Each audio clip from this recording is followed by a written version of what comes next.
Moving ahead now, 25 years since the start of the Fourth Republic in 1999 also means 25 May 29th, with power transiting and changing hands a number of times at the federal and state executive levels. As a matter of fact, until the emergence of staggered elections in Nigeria's electoral calendar, May 29 was the only subsisting official date for transition of power in the country. While it largely remains the case, except of course for a few number of states that do not change power on May 29. May 29, though no longer Democracy Day, which is June 12 again, it still remains politically significant. But beyond, that symbolism of power changing hands on that day, what other issues arise deriving from that day? Let me bring in my guest, Dr. Nnemeka Umera, a public policy advocate based in the United States.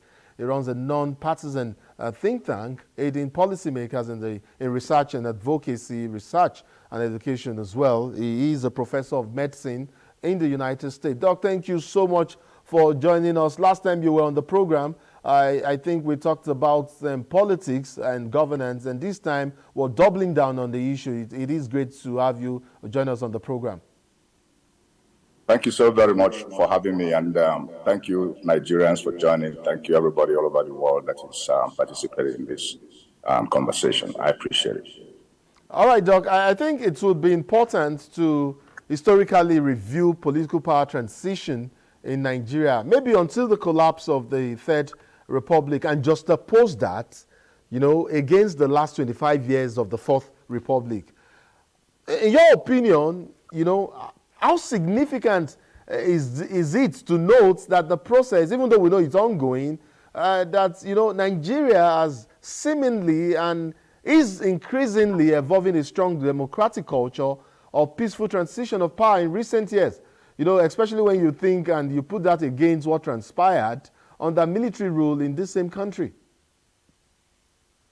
Well, thank you for the question.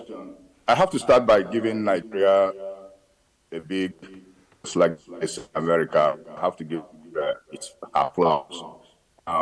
This is the longest time that we have experienced democratic regime, given our very young age.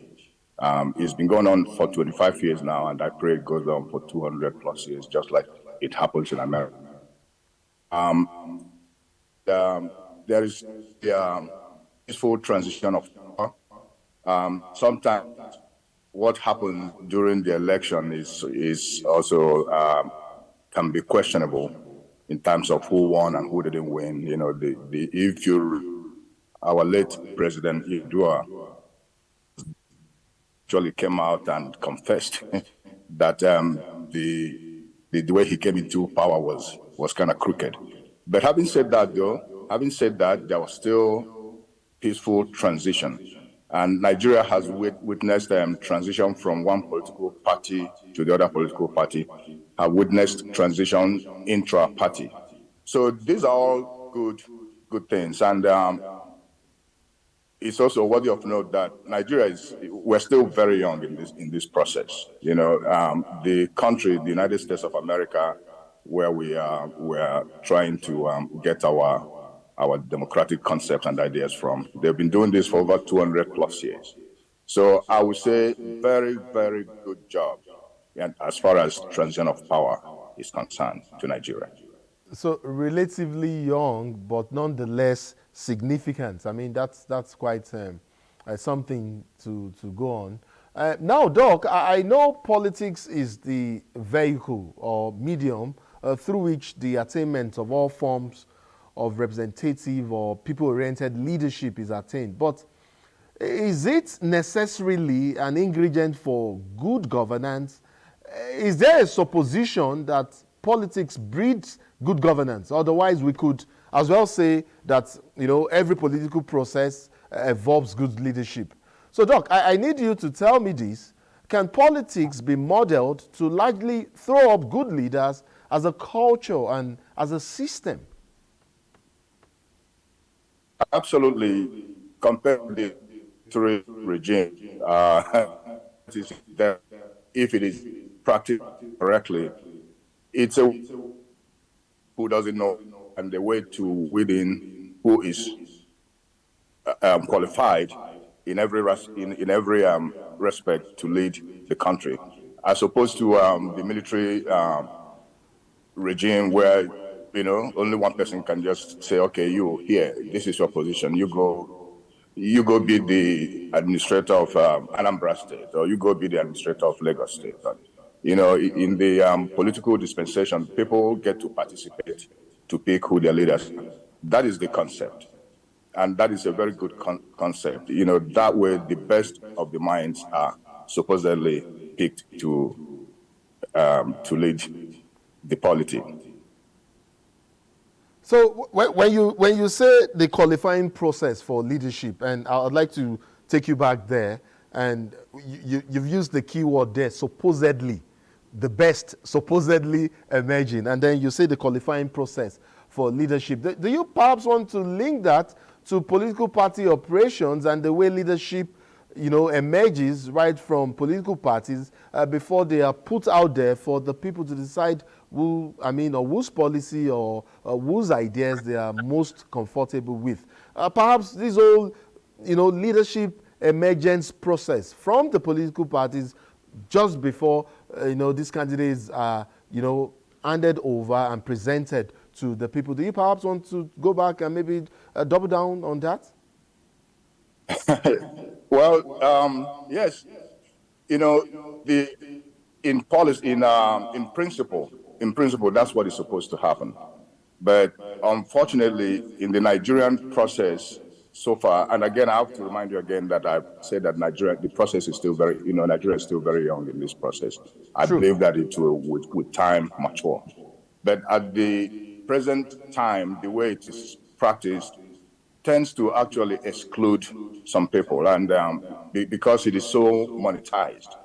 You cannot run for an office from the State House of Assembly to Senate to presidency. It's very expensive in Nigeria. As opposed to here, you can actually be the president of America, for instance, without being a rich person. And American government has shown it time and time and again. The most recent one we will remember is Barack Obama. Barack Obama was just a college, a professor, and then he was, that's a word for it, I forgot. But the important thing is that he was not a wealthy man, right? He was actually raised by a single mother. Yes. Right. He and so on and so forth. But this to attract those that can help. And when you hear them talk and when you hear them spew their policies and their convictions, then people will know who they are. And then, so it doesn't take a lot of money out of pocket here. In Nigeria, unfortunately, it is not so. But I pray that as time goes on, those will start improving and getting better, where people can actually run for office based on what they know, not necessarily based on how deep their pockets are. True again. I would like to apologize to our viewer for the quality of the connection there. We seem to be having some issues with your connection from the United States, but let's hope it gets better so we can have a robust conversation.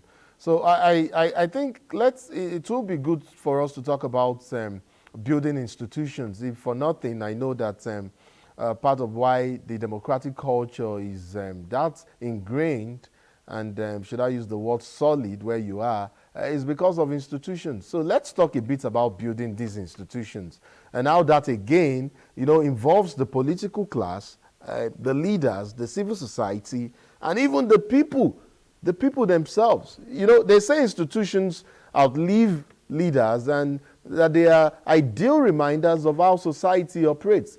Put that within the context of justice, of human rights, transparency, accountability, and perhaps the rule of law. And, and tell us how all of these conditions can ensure a good leadership and governance irrespective of what party or what groups takes over political power in Nigeria.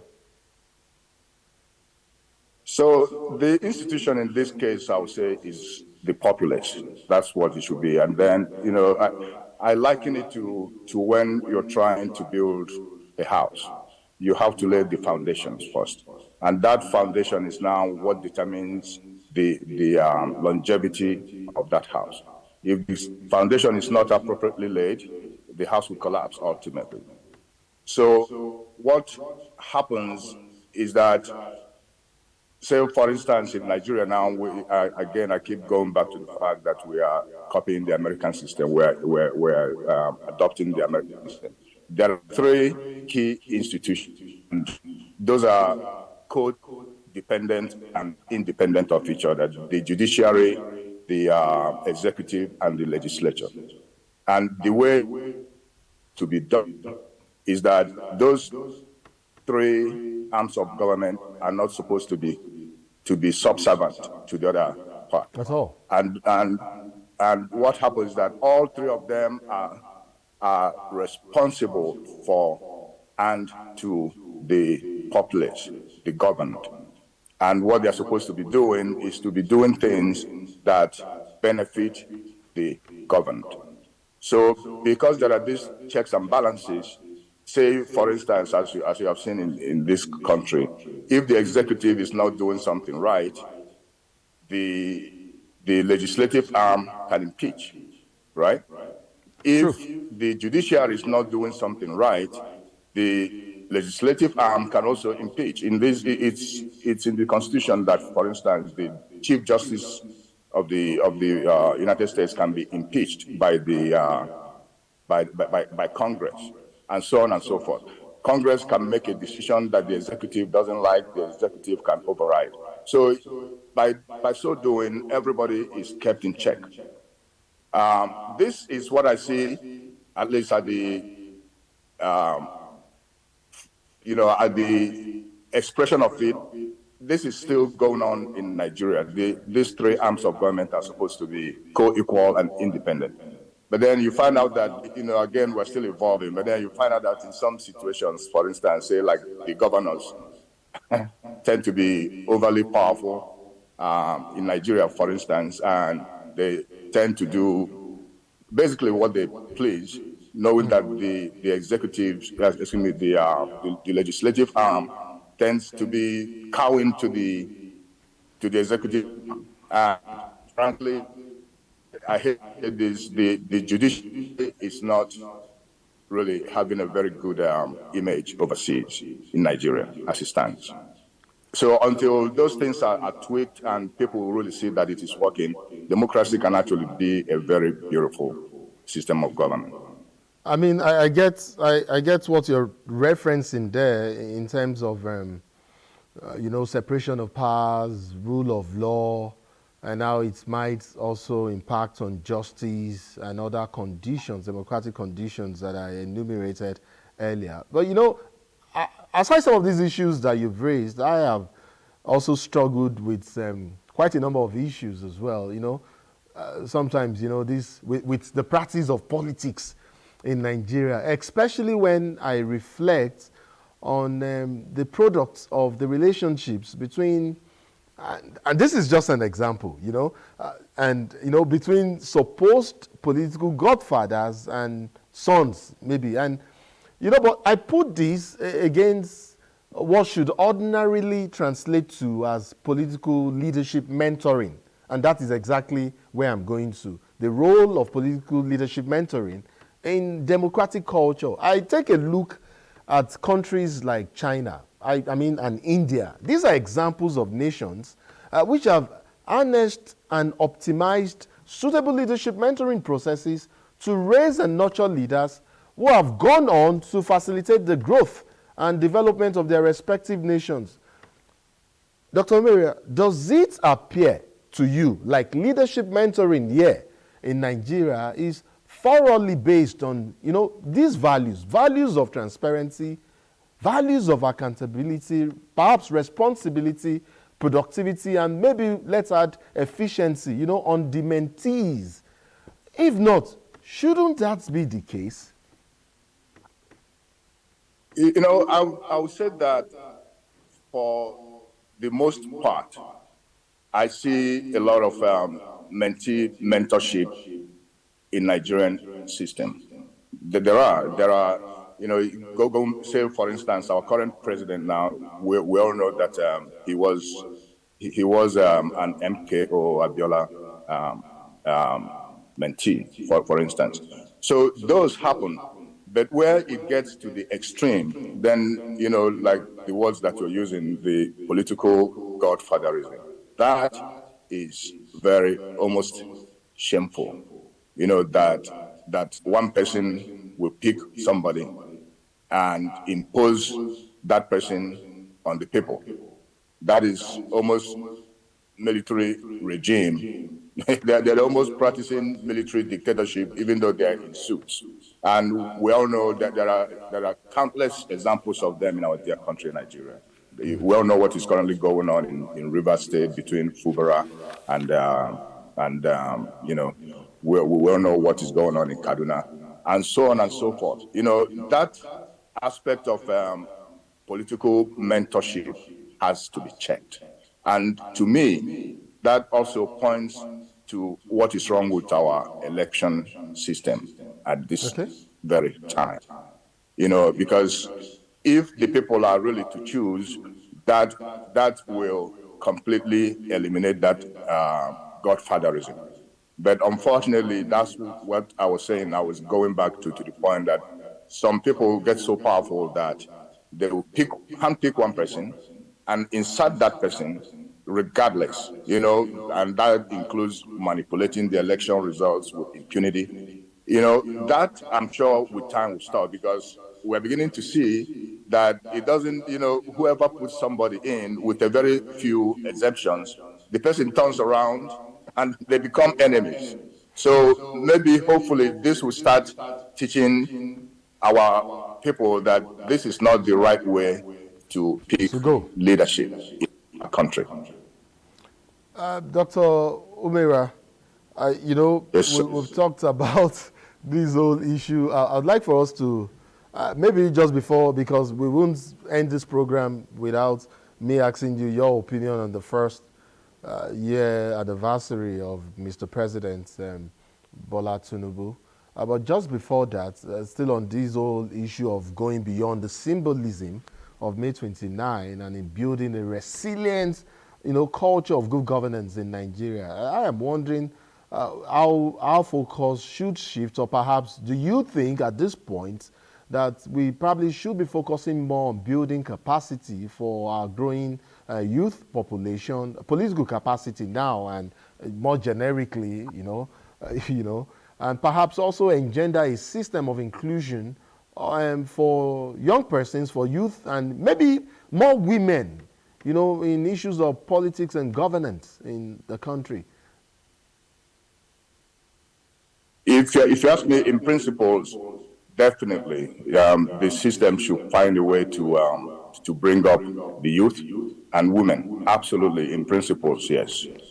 In practice, I think it might take something like a constitutional review or amendment. Actually, we do have laws in practice. Well, maybe in practice, but in principle, and there are legislations that back and engender, youth participation in politics. There's the Not Too Young to Run law, which of course now engenders that. Yes. And then we also know that some political parties also go beyond that to perhaps maybe reduce cost of nomination forms for young persons and all of that. But in spite of all of that, we still see a culture of, that doesn't really allow young persons, young people, or younger persons, and women more especially, to be part of this process. That is my point exactly. They may say not too young to run and all that, but me and you know that in practice that's not what happens. Again, it goes back to what I was saying about too much monetization of the political process in our country, and also too much who in the selection process. You know, again, this will evolve. I honestly, you know, you have to give Nigeria the kudos. If you compare Nigeria at 25 years of democracy to America at 25 years of democracy, American system of democracy at the time was worse, much, much worse than what we have in Nigeria. You know, Nigerians are very smart, very resilient, and I know with time things will sort itself out. I am very, very sure of that. I'm very, very sure of that. As sure as I know my name, Nigerians have a way of sorting things out, and True. sooner or later it will happen. True. Doc, very quickly, if it's possible in 60 seconds, President Bola Tinubu's administration, 1 year, what are your thoughts on how far is come, considering where we were May 29, 2023? And then, of course, quickly link that to what the prospects are and what you think the future holds for us as a country. Very good. If I may just use this opportunity to let you know that, and let your audience know that on July 4th of this year, I will be holding a lecture event at Transcorp Hilton Abuja. It's going to be a cross-cultural... Doc, you cannot do advert on my program. You would have to pay. Okay. I'm sorry about that. Okay. I'm sorry.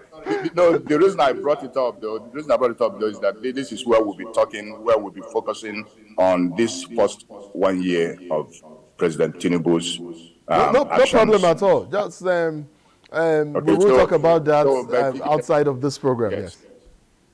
Yes. Please go ahead. If I may, you know, so I think if I remember the theme of this conversation that me and you are having, which is very good theme, by the way, very good conversation, is from you know, to paraphrase from politicking to governing. You know, yes. So I think that the president has done a fantastic job in governing from day one. He's running the country as if he's not even interested in running for re-election in 2027. He's making decisions that most other politicians will stay away from. He's making tough decisions. He's taking this country for the first time. I'm telling you this with all sincerity and honesty. For the first time, people like me in the diaspora are paying attention to Nigerian policies. We are actually becoming very proud once again to be Nigerians, based on the things that you see and hear the president doing. Right from day one, right from the day he gave his inaugural speech, he removed the oil subsidy. Everybody has been talking about removing the oil subsidy. He did. He's taking bold steps that I am very sure that with time, in a year or two from now, these policies will start kicking in, and Nigeria will be a much better place. I think this education will be, to... Yes, I think we may not have the opportunity to go into the sectors or do sectorial review. I'm sorry, my director just informed me we're totally out of time. We've crossed the 20 minutes mark, which is allotted to this segment of the program. Dr. Nemeka Omera, Professor of Medicine, Public Policy Advocate, I'd like to thank you so much for your deep insights into this issue. I'm looking forward to having more conversations on more exciting discourse as in issues with you, and hopefully we will get you back into the studio when the need arises. Thank you so much for being part of our program. Thank you for having me. I truly appreciate it. Thank you so much. Very well then. Elizabeth Omori is up next. And that's it for this week on Insight. I will sincerely apologize we couldn't bring you our segment on bridging walls of peace with words. But not to worry, next week is another date. I am Elizabeth Omori. And I'm Nnamdi Odipo. See you next week. Bye for now.